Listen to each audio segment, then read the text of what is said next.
My ex-fiancé married my sister right after calling off our wedding, and now they're trying to take over my family's business while pretending they did it out of love for me. My name is Laura, 29F, and I thought I'd seen it all when it came to family drama. But nothing could have prepared me for the whirlwind of betrayal that unfolded over the past few months.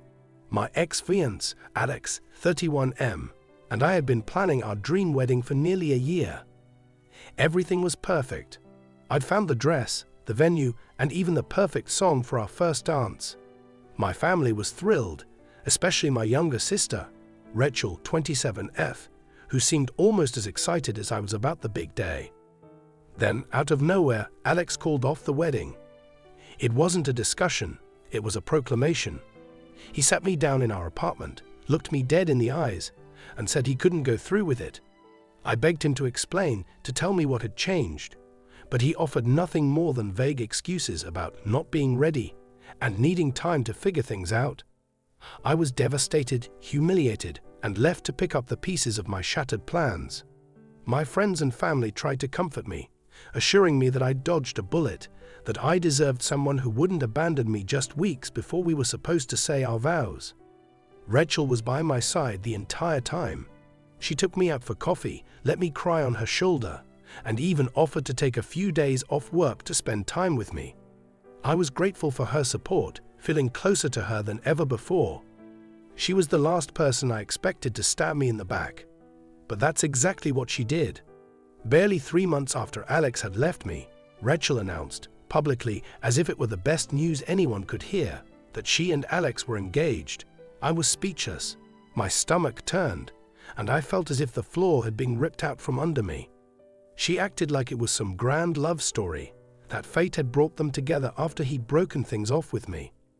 But all I could see was a carefully orchestrated betrayal, a cruel reminder that the two people I'd trusted the most had been plotting behind my back.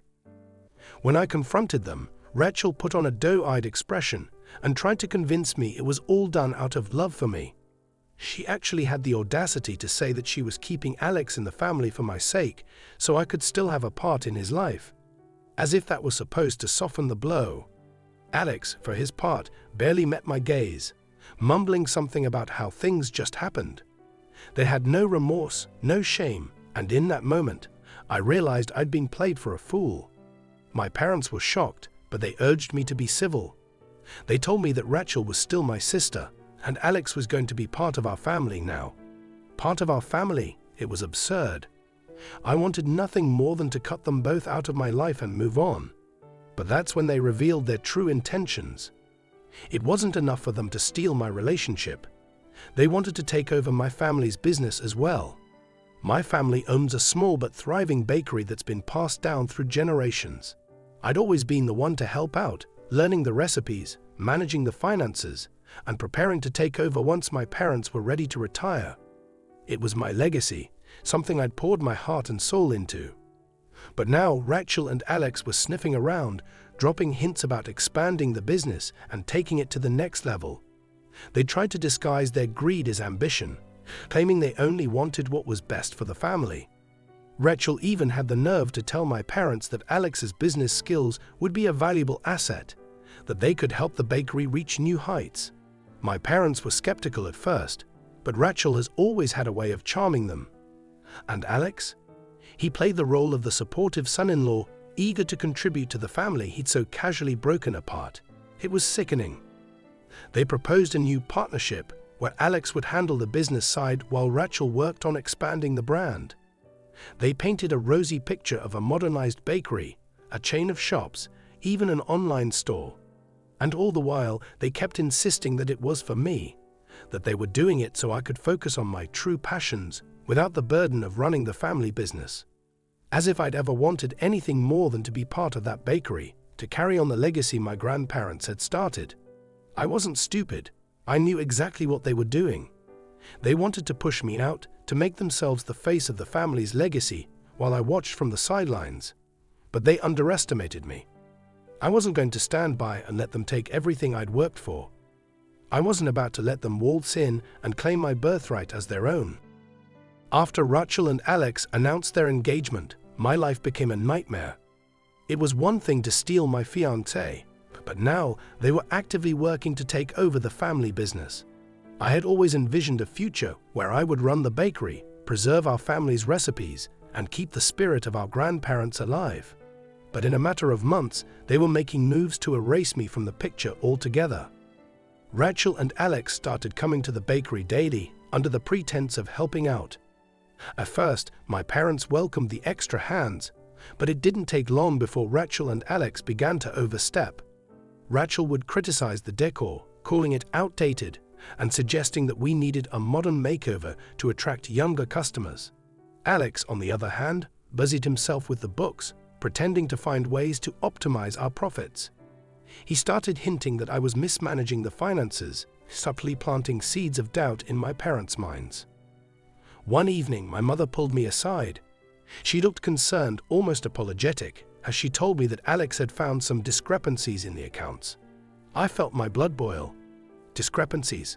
I had pored over those books myself for years.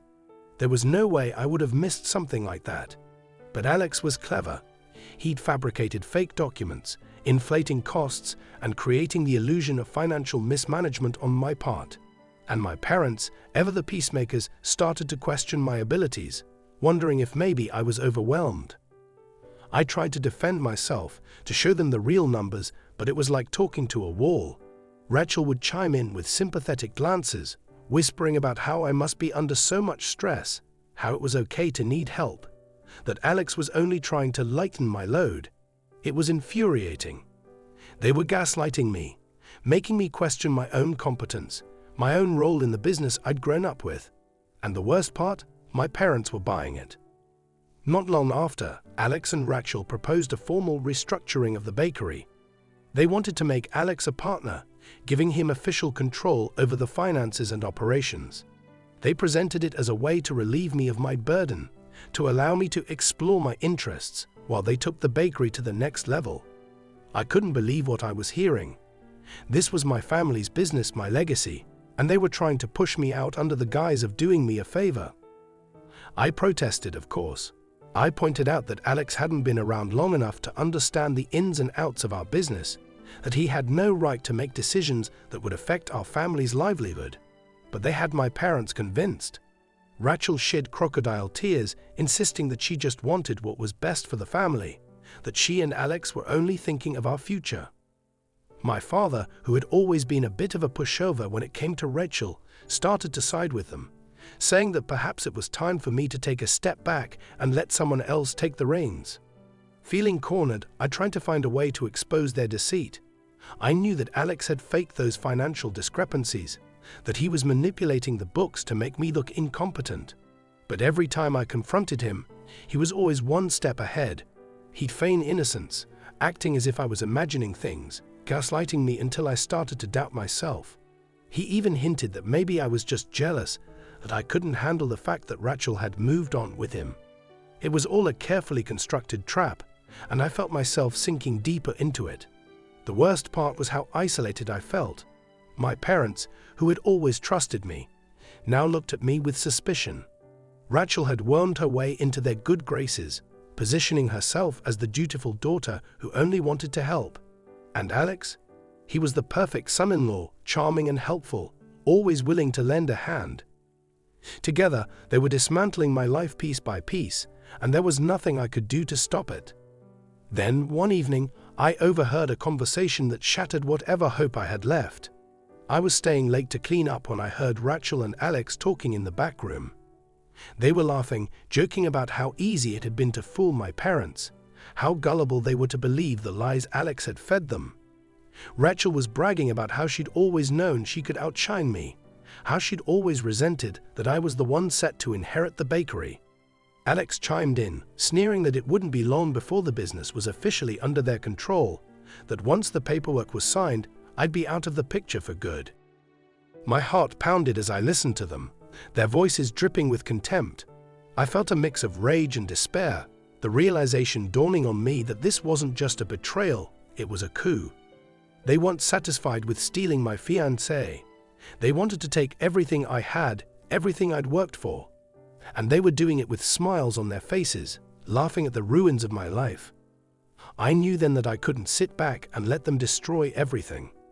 They thought they had me cornered, that I was too weak, too alone to fight back. But they had underestimated me. I wasn't going to let them take my family's legacy without a fight. I didn't know how I would stop them, but I knew one thing. I was done playing the victim.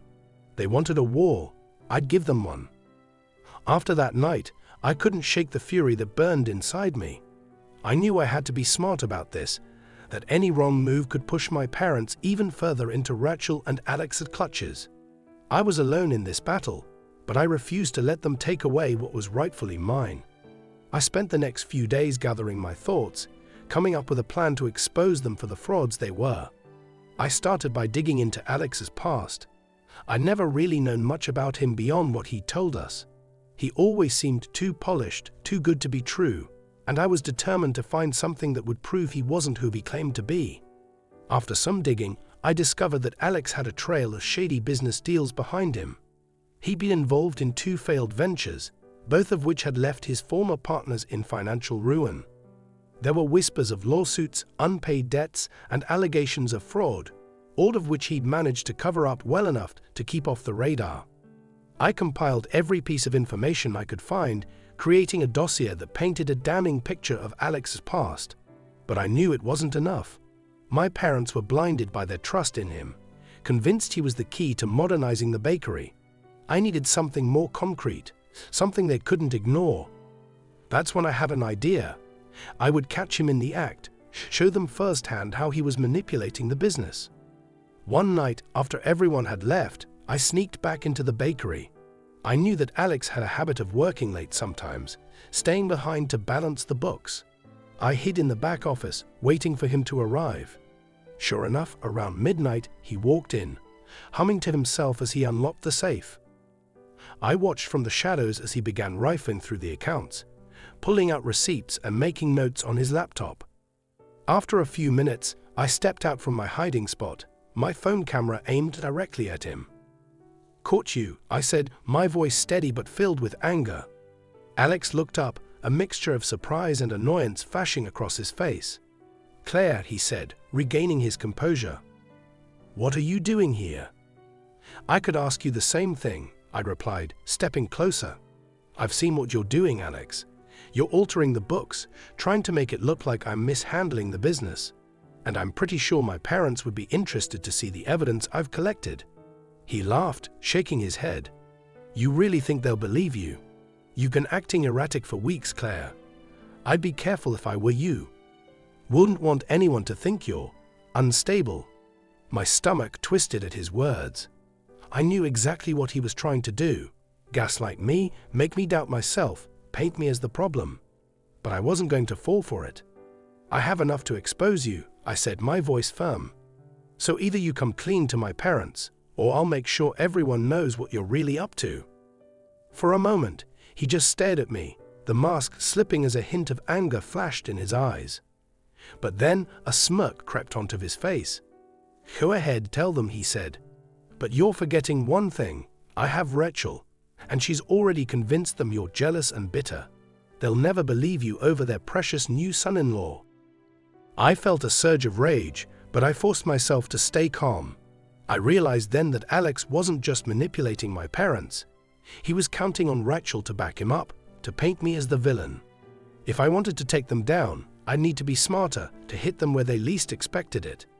Over the next few days, I stayed close to Rachel, pretending to make peace, trying to rebuild the sisterly bond we'd once had. It wasn't easy. Every smile, every friendly word felt like swallowing glass. But I needed her to trust me, to let her guard down. I knew that if I could catch her off balance, she might slip up and reveal the truth. Then, one afternoon, I got my chance. Rachel and I were cleaning up after closing when I casually brought up the idea of expanding the bakery, adding new products. I mentioned that it would be a great way to honor our family's legacy, keep our grandparents' recipes alive. She seemed intrigued, so I pressed on, talking about how important it was to protect the business for future generations. At that moment, she let her guard down. "Future generations?" she scoffed. "Please, Claire, do you really think this place will be around forever?" Once Alex and I take control, we're going to rebrand, modernize. The family legacy is just a cute story to sell more pastries. I kept my expression neutral, pretending to agree with her. But inside, I felt a spark of hope. She'd admitted their plans, given me the confirmation I needed. I carefully guided the conversation, asking questions, getting her to open up about how she and Alex planned to phase me out, to reshape the bakery in their image. By the end of the conversation, I had everything I needed. I'd recorded her words, every confession, every arrogant remark about how she and Alex were planning to steal the business out from under me. It was all there, undeniable proof of their betrayal. That night, I sat down with my parents, playing the recording for them. As Rachel's words filled the room, I watched their faces fall, the realization dawning on them that they'd been deceived. My mother's eyes filled with tears, and my father's hands clenched into fists. They'd trusted Rachel, believed her lies, and now they saw the truth. When Rachel and Alex arrived the next morning, my parents were waiting. They confronted them, demanding answers, demanding to know why they'd betrayed our family. Rachel tried to deny it at first, but the evidence was overwhelming. She couldn't talk her way out of it, and for the first time, I saw a hint of fear in her eyes. As for Alex, he dropped the charming facade, sneering at us, unapologetic as he accused my parents of being stuck in the past. He claimed he was doing them a favor, that without him, the bakery would crumble. But my parents were done listening. They ordered him and Rachel out, telling them to never come back. Watching them leave, I felt a sense of relief, a weight lifting from my shoulders. I'd fought for my family, for my future, and I'd won. But I knew that the battle wasn't over. Rachel and Alex were out of our lives, but the scars of their betrayal would remain.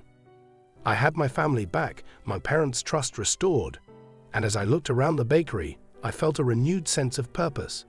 I'd saved our legacy, defended what mattered most, and now I was ready to rebuild, to make the bakery stronger than ever before. Rachel and Alex had underestimated me, but I'd shown them, and myself, that I was capable of fighting back, of standing my ground, no matter what. With Rachel and Alex out of the picture, I felt a sense of peace that had eluded me for months. My parents apologized profusely, both for doubting me and for allowing Rachel and Alex to drive a wedge between us. We agreed to start fresh, to put the betrayal behind us, and focus on rebuilding the bakery and our family bonds. As the weeks passed, the bakery thrived. We reconnected with longtime customers, expanded our menu with some of my grandparents' old recipes, and began to see a steady increase in business. The community rallied around us, supporting our efforts and celebrating our return to the heart of the neighborhood. But just when I thought we'd finally put the past behind us, something unexpected happened. One morning, I arrived at the bakery to find an eviction notice taped to the front door. I felt a surge of panic as I ripped it down and scanned the document, my heart sinking as I read the legal jargon. We had 60 days to vacate the premises due to a breach of lease terms. Confused and angry, I immediately called the landlord, Mr. Hastings, a man who had always been friendly and supportive of our family business. But when I reached him, his tone was cold, distant. He informed me that a new leaseholder had recently bought out our contract, and that the new owner intended to use the building for a different purpose. No amount of pleading or reasoning could change his mind. Devastated, I returned to my parents and told them the news. They were shocked, unable to comprehend how this could have happened without our knowledge. My father, usually calm and collected, was visibly shaken, and my mother clutched his arm, her face pale as she tried to process the betrayal. As we dug deeper, we discovered the truth. Rachel and Alex had somehow managed to secure the lease through a shell company just days before they'd been kicked out of our lives. They had pulled one final trick, one last attempt to ruin us. They hadn't given up their vendetta. They were still lurking in the shadows, waiting for the right moment to strike. It felt like a nightmare, a cruel twist that I hadn't anticipated. They were using the lease as leverage, trying to drive us out of business, to erase the last remnants of our family legacy. I knew I had to do something, that I couldn't let them win. They had underestimated my resilience once, and I wasn't about to let them break me now. I spent the next few days consulting with a lawyer, trying to find any loophole, any way to fight back. But the lease was ironclad, and Rachel and Alex had covered their tracks meticulously. It was clear they'd planned this for months, waiting for the right moment to strike. They were playing a long game, and they were determined to destroy us. One evening, as I was poring over documents in my parents' kitchen, I received a message from an unknown number. I opened it hesitantly, my stomach knotting as I read the words. "You can't win, Claire. Just give up. You're out of your league." I knew it was from Rachel, her taunting voice echoing in my mind. She wanted me to feel defeated, to lose hope, but her message had the opposite effect. I felt a surge of anger, a defiance that I hadn't felt before. They thought they could bully me into submission, but they were wrong. I was going to fight them with everything I had. The next morning, I called a family meeting. My parents, still reeling from the betrayal, looked to me for guidance. I told them about my plan, a bold move that would take all our savings, all our resources, but it was the only way to save the bakery. We would buy a new property, move the business, and cut Rachel and Alex out of our lives for good. It was a risky gamble, but it was our only chance.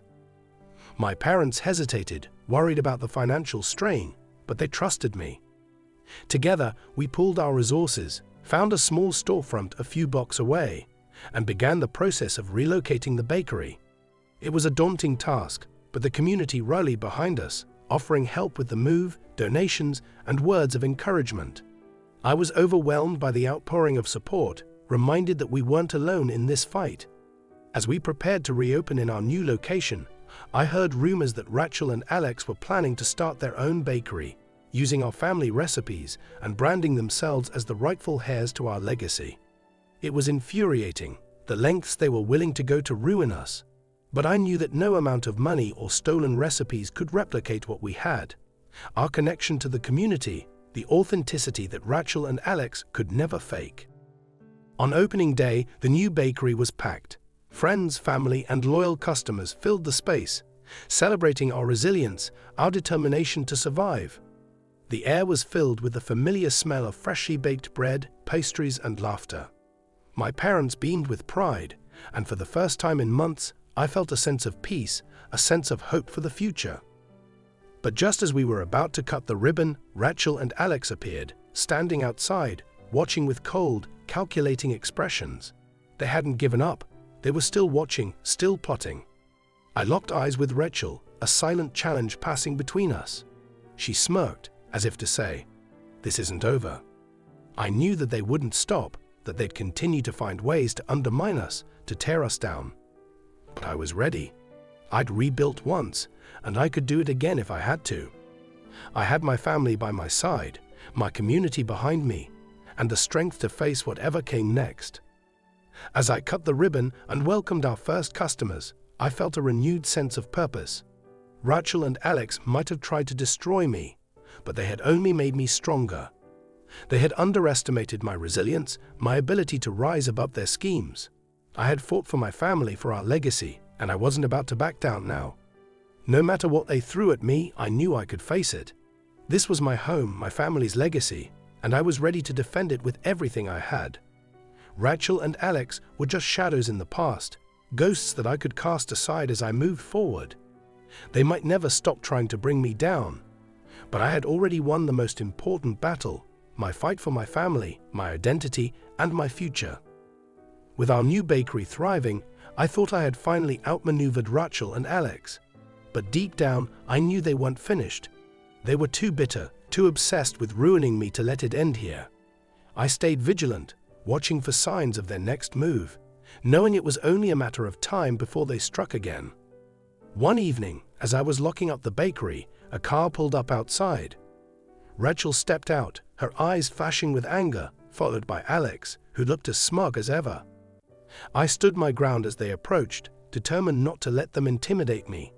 "Enjoying your little victory?" Rachel sneered, folding her arms. "You're more pathetic than I thought, Claire. Clinging to scraps, pretending you've won." "Leave Rachel," I replied, my voice steady. "You've already done enough damage. This is over." She laughed, a cold, mocking sound. "Over? You really think you've won just because you managed to scrape together a new bakery? We're just getting started. You took everything from us, and we're going to make you pay." Alex stepped forward, his expression dark. "We still have the lease on the old building. We've already signed contracts with vendors, used your name and your recipes to launch our own bakery. The community doesn't care who owns it, Claire. All they care about is the name." I clenched my fists, anger boiling inside me. "You don't understand this community at all. You can steal my recipes, my name, but you'll never have what we built here. You'll never understand what it means to these people." Rachel's face twisted with contempt. "They'll forget you. We'll erase you. This bakery is nothing without the history, the legacy, something you threw away when you let us take over." As they continued their tirade, I realized that they weren't just out to destroy my business. They were out to erase my identity, to rewrite my family's story as their own. I couldn't let that happen. I wouldn't. I took a deep breath, meeting Rachel's gaze with a steely resolve. "You want to ruin me? Go ahead and try. But I'm not going to sit back and let you take what's mine." I turned and walked back inside, ignoring their taunts as they shouted after me. I knew they were trying to rattle me, to make me feel small, but I was beyond their games. I had fought too hard, sacrificed too much to give in now. Over the next few weeks, I focused on rallying the community. I reached out to local businesses, started organizing events, and hosted fundraisers to bring more people to our new location. We partnered with schools, community centers, and even hosted workshops, sharing the baking secrets that had been in my family for generations. Slowly but surely, we built a loyal customer base, one that valued authenticity over imitation. Meanwhile, Rachel and Alex launched their own bakery in our old location, plastering my family's name on the sign and parading around as if they were the rightful owners.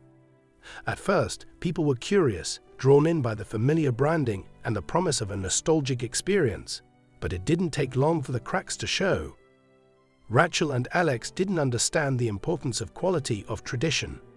They cut corners, using cheaper ingredients and churning out subpar products. Customers noticed, and word began to spread. I didn't have to do anything. Rachel and Alex were undoing themselves, blinded by their greed and their need for control.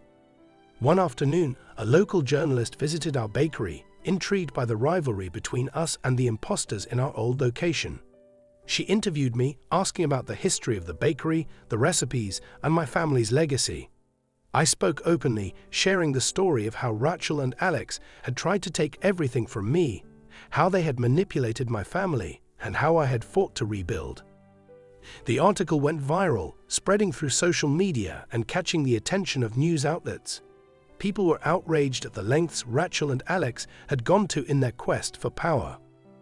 Customers flocked to our bakery, showing their support, and soon Rachel and Alex's imitation business began to falter. Then one evening, I received a frantic call from my mother. She'd heard from a friend that Rachel and Alex were planning something drastic.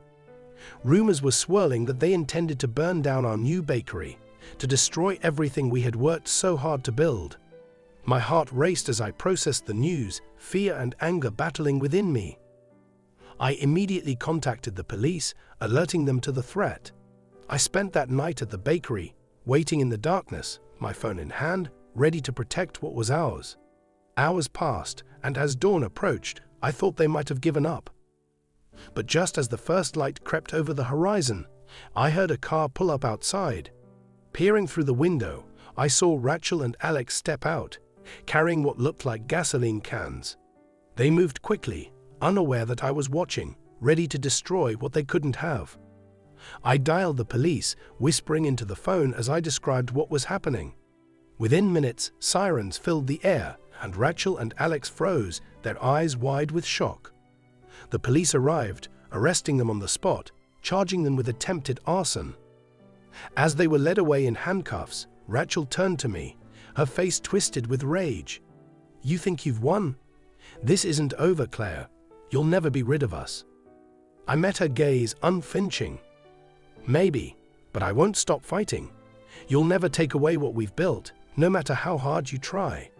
With Rachel and Alex finally out of the picture, I felt a weight lift from my shoulders. They had tried everything to destroy me, to erase my family's legacy, but I had stood firm. I had fought for what mattered, and I had won. They had underestimated my strength, my resilience, and they had paid the price. The bakery continued to thrive, a symbol of perseverance and community. I knew that challenges would come, that life would throw obstacles my way, but I also knew that I had the strength to face them. Rachel and Alex had tried to break me, but they had only made me stronger. And as I looked out over the bustling bakery, filled with laughter and the sweet smell of freshly baked bread, I knew that I had finally reclaimed what was mine. This was my family's legacy, a legacy that no one could take away. I had fought for it, bled for it, and now it was a part of me, a testament to the power of resilience and the unwavering strength of family.